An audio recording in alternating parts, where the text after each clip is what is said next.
Property was mainly decided on the basis of the number of cattle. Animal husbandry was done collectively and agriculture was secondary in the early state of the Rigveda age. ठीक है, let's learn this. सुक्ता means well spoken. अब क्या होता है कि हम सबको पता है कि चार ऋग्वेद है, चार वेद है, ऋग्वेद है, यजुर्वेद है, सामवेद है और अथर्ववेद है. ठीक है, टोटल 4 नंबर ऑफ वेद है. ऋग्वेद, यजुर्वेद, सामवेद और अथर्ववेद. ठीक है, उसमें से जो ऋग्वेद है वो सबसे पुराना है. उसमें से 10 मंडल आए हुए हैं और 1028 उसमें हाइम्स यानी कि प्रार्थनाएं और सुक्तस आए हुए हैं. ठीक है, हम सबको पता है, अभी हमने देखा कि सुक्तक मतलब क्या होता है कि अच्छी तरह से बोला हुआ. ठीक है, अच्छी तरह से वर्णन किया हुआ उसको सुक्तक कहते हैं. यानी कि 1028 हाइम्स प्रार्थनाएं आई हुई है उसमें. और हम सबको पता है कि ये जो ग्रंथ है 4 वेद वो बहुत ही प्राचीन है और हम सबको सारी डिटेल से प्रोवाइड करते हैं. जो ऋग्वेद है वो संस्कृत भाषा में बना हुआ है, प्राचीन संस्कृत या तो वैदिक संस्कृत में लिखा हुआ है. ओके, जो हमें आर्य के बारे में डिटेल प्रोवाइड करते हैं. ठीक है, आर्य की कौन थे, क्या थे और कैसे लाइव करते थे, ऐसी सारी डिटेल्स हमें देते हैं. और वहाँ का जो सोशल लाइफ था वो भी हमें पता चलता है कि कॉमन मैन है वो किस तरह से अपनी लाइफ को पास करते थे. तो उनमें से गण, सभा और समिति ऐसे 3 पार्ट थे पॉलिटिकली सिस्टम के. ठीक है, वो 3 पार्ट में पॉलिटिकली सिस्टम है वो रन करता था.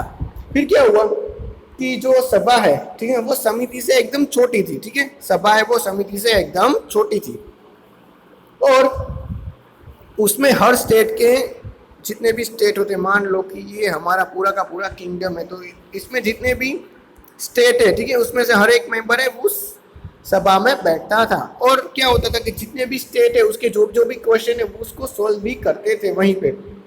और अब बात करते हैं समिति. समिति क्या है? समिति है वो एक बड़ा सा फॉर्म है सभा से. ठीक है, और उसमें कौन बैठता था? उसमें जो किंग है ना वो इलेक्ट करके उसको बिठाता था.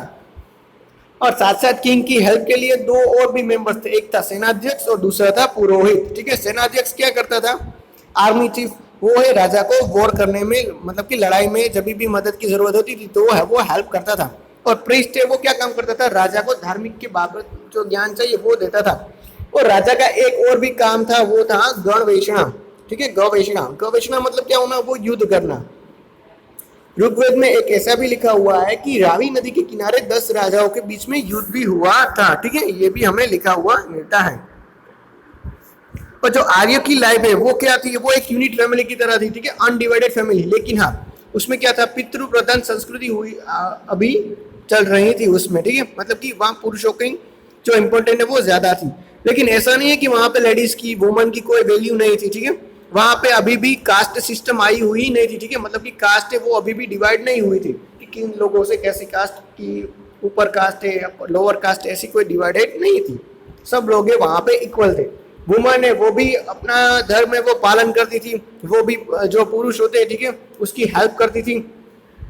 और वो भी जो हाइम्स है वो भी लिख सकती थी. ठीक है, जैसे कि बात करें तो अपाला है, लोकमुद्रा है और घोषा है. ऐसी तो स्त्रियों ने क्या किया था? ऋग्वेद की ऋचाओं का भी लिखा हुआ है. और वहां पे जो गर्ल होते हैं ना उसका मैरिज कब होता था? जब एडल्ट होता है ना तब. ठीक है, मतलब कि जब वो एक पुख्त वय की हो जाती है तभी उसका मैरिज भी होता था. अब बात करते हैं कि कौन सी वर्शिप होती थी, मतलब कि वहां पे किसकी पूजा होती थी? तो वहां पे इंद्र है, वरुण है, अग्नि है, सूर्य, उन सब की पूजा भी वहां पे होती थी. और वहां पे सवार की देवी उषा और रात्रि की देवी है वो है अदिति. ठीक है, उसकी भी वहां पे पूजा होती थी. अब बात करें तो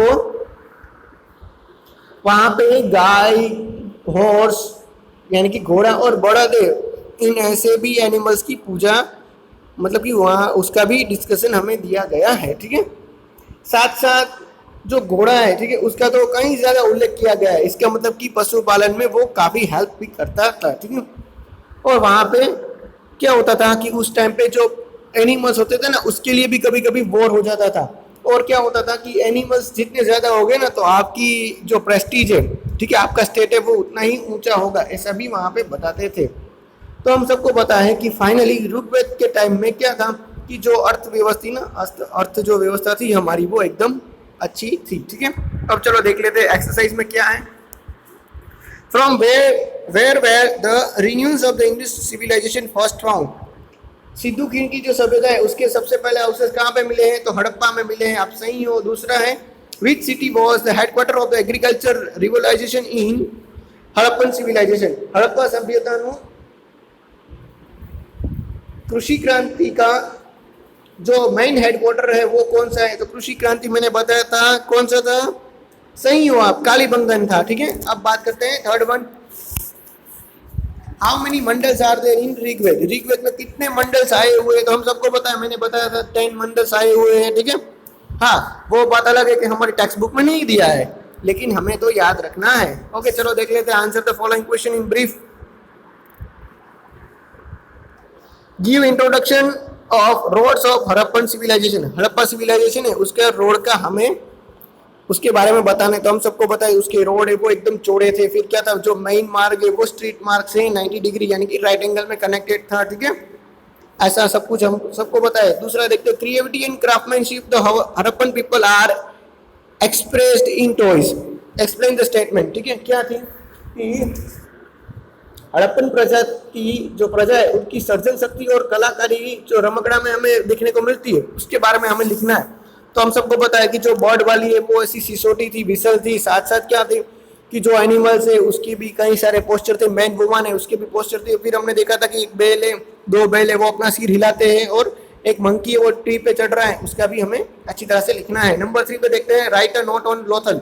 लोथल के बारे में आपको कुछ ना कुछ लिखना है। हम सबको पता है लोथल है वो गुजरात में अहमदाबाद में धोलका तालुका के पास आया हुआ है। वो एक डॉकयार्ड है, वहां से हमें जो मनका है उसकी फैक्ट्री मिली हुई है। साथ साथ कई एंकर्स के भी प्रूफ मिले हैं। लोथल है वो इंटरनेशनल बंदर था उस टाइम का। चलो देख लेते हैं फिलिंग द ब्लैंक्स में क्या है। Kalibangan is currently situated in blank state. Kalibangan कौन से स्टेट में है? तो राजस्थान में। सही है आप। Number 2, public bath found in Harappan civilisation is located in blank town. Public bath जो बाथ हमें मिला है, जो स्विमिंग पूल मैंने बताया था, वो कहाँ पे मिला हुआ है? हड़प्पन सिविलाइजेशन में। सही हो आप, मोहेंजोदारो टाउन में। चलो देखते हैं, Dholavira is an archaeologically site found in. Dholavira है वो हमें कहाँ से मिला हुआ है? हाँ सही हो आप, कच्छ में से मिला हुआ है। चलो देखते हैं स्टेटमेंट ट्रू है या फॉल्स है।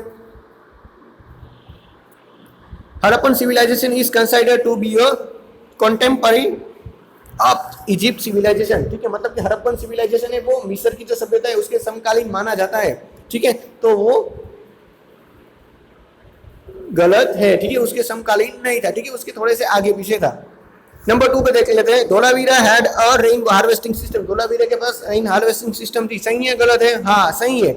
ठीक है, रेन हार्वेस्टिंग सिस्टम भी थी, और दूसरा क्या था उसका फेमस स्टेडियम। ठीक है, चलो आगे देखते हैं। तो town structure of the Dholavira is divided into 2 parts. Dholavira का टाउन स्ट्रक्चर है वो 2 भाग में डिवाइडेड था। नहीं गलत है। ठीक है, 3 पार्ट में था। क्या था? एक सिटाडेला यानी कि किला वाला, दूसरा था अपर टाउन, और तीसरा था लोअर टाउन। ओके, नंबर 4 में देख लेते, there are mainly 7 Vedas. Main 7 Vedas है? नहीं गलत है, 4 ही वेदास है, ऋग्वेद, अथर्ववेद, सामवेद और यजुर्वेद। ठीक है, ऐसे 4 वेद ही थे। और यहाँ पे हमारा लेसन नंबर 3 है वो कंप्लीट होता है। Thank you.